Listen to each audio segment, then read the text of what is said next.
আসসালামু আলাইকুম বন্ধুরা, কেমন আছেন সবাই? আশা করি অনেক ভালো আছেন আপনারা। তো আপনাদের দোয়ায় আমিও ভালো আছি।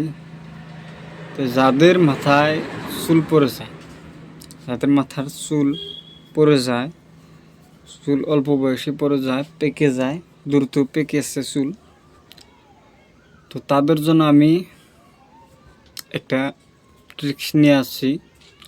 তো এই নিয়মিতভাবে ওষুধটি ব্যবহার করলে আপনাদের চুল পড়াও বন্ধ হবে, আর চুল পড়বে না, তে চুল পাকবেও না। আপনারা ওষুধটি সাথে থেকে 15 দিন একটানা ব্যবহার। তো ওষুধটা হয়েছে, ওষুধের নাম আমি বলে দিচ্ছি, আপনারা কিভাবে তৈরি করবেন তাও বলে দিব, কোনো অসুবিধা হবে না, আপনাদের কোনো ঝামেলা হবে না বানাইতে। ওষুধটা সবার বাড়িতে আছে জিনিসটা। ওষুধটি হচ্ছে 1 নম্বরে হচ্ছে তুলসীর পাতা। তুলসীর পাতার তো কোনো অভাব নাই, সবারই বাড়িতে আছে।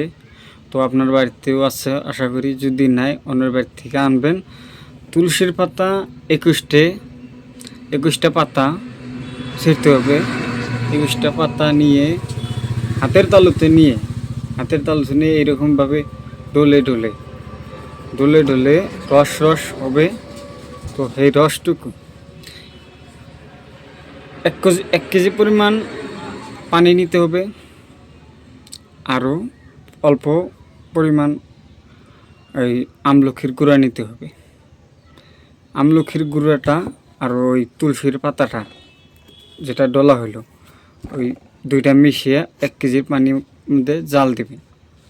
পানিটা জাল দিবেন, জাল দেওয়ার পরে নামে সেরে সেঁকে নেবেন।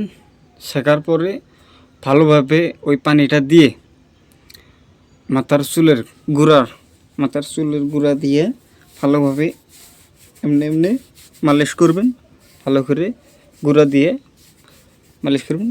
তো এমন করে মালিশ করার পরে আপনাদের আল্লাহর রহমতে চুল পড়া বন্ধ হবে, চুল পাকবে না সহজে। আশা করি ভিডিওটা বুঝছেন।